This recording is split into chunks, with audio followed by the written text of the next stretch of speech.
Thank you so much. Mr. Secretary, your full written statement will be placed in the record. Obviously, feel free to summarize your testimony. Again, you have the floor. Thank you for being here.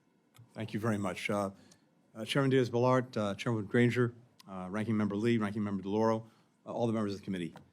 Thank you for this opportunity today to speak with you about the FY24 budget for the State Department and USAID, but also thank you day in, day out for the work that we're doing together. This is critical for us. We appreciate deeply the work of this committee, and I really look forward to the year ahead as we work together to try to make sure together that we have the strongest possible tools to advance America's interests around the world.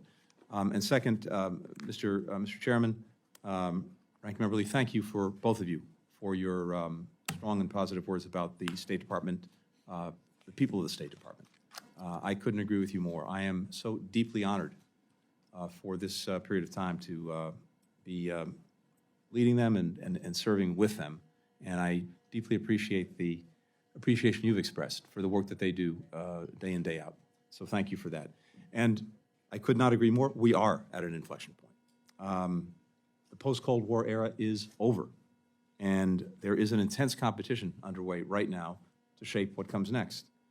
The United States has a positive vision for the future, a world that is free, that is secure, that is open, that is prosperous.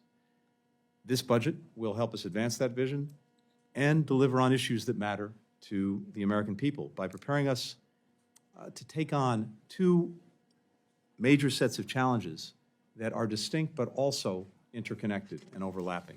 The first set is posed by our strategic competitors, the immediate acute threat posed by Russia's autocracy and aggression, most destructively through its brutal aggression against Ukraine, and of course, the long-term challenge that is posed by the People's Republic of China.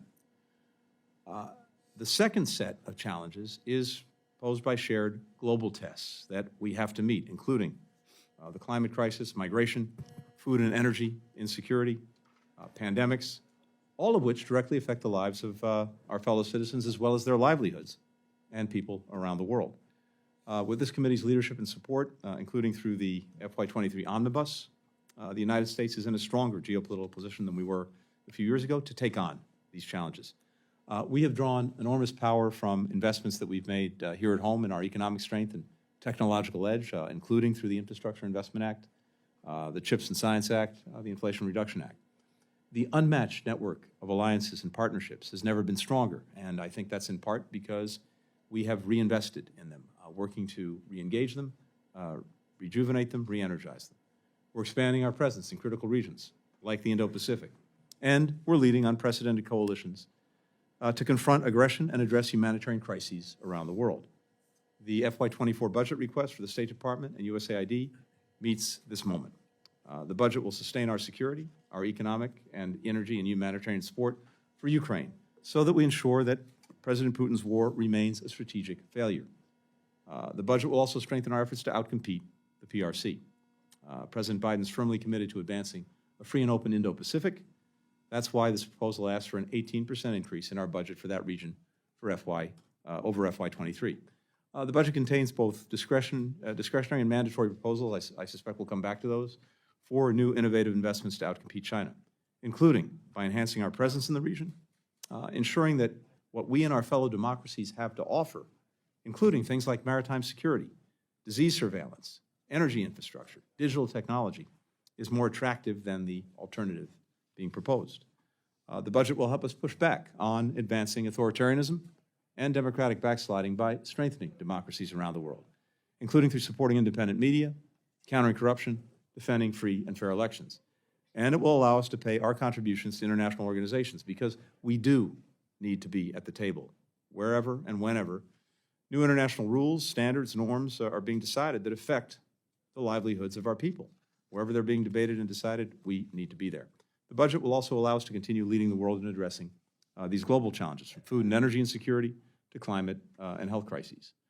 Just on that last point, we are celebrating the 20th anniversary of PEPFAR, which I believe is one of the greatest achievements in our foreign policy over the last couple of decades. And to Ranking Member Lee, to you and others for your strong support and leadership on this. I think it's been a great tribute and credit to our country. It's something I hear as I travel, for example, throughout Africa. It saved 25 million lives. This budget will help us continue the fight against HIV/AIDS while advancing health security more broadly through a new Bureau of Global Health Security and Diplomacy, which I look forward to working with Congress to establish this year. The budget will advance our efforts to modernize our department, including by expanding our training float, updating our technology, carrying out diversity, equity, and inclusion and accessibility initiatives, including to make our overseas missions more accessible. I'm grateful for the progress that we've already made together, including Congress's support in updating the Secure Embassy Construction and Counterterrorism Act and the Accountability Review Board to give us the flexibility to open new missions and to better manage the risks that our people face around the world. We know there's more to do, and we're looking forward to working with Congress, working with this committee to accelerate modernization efforts so that the department can better attract, retain, and support our first-rate workforce that you referred to. We're in a competition there, too, for talent, and I want to make sure we have a department that attracts that workforce and keeps them. Finally, the budget will further what is a personal priority for me that's been referenced today already, and I know for many of you, and that is supporting enduring welcome, our whole-of-government effort to resettle our Afghan allies. Keeping our promises to those who stood by us and served with us remains an unwavering priority for me. The budget will help us continue to make good on that commitment. When I took on this role, one of the things that I was dead serious about was working to restore Congress's place as an equal partner in our foreign policy making. I really am serious and committed to that. I, Mr. Chairman, deeply appreciate the conversations we've had and the work that I hope we can do together. So with that, I welcome questions, comments. Thank you. Thank you, Mr.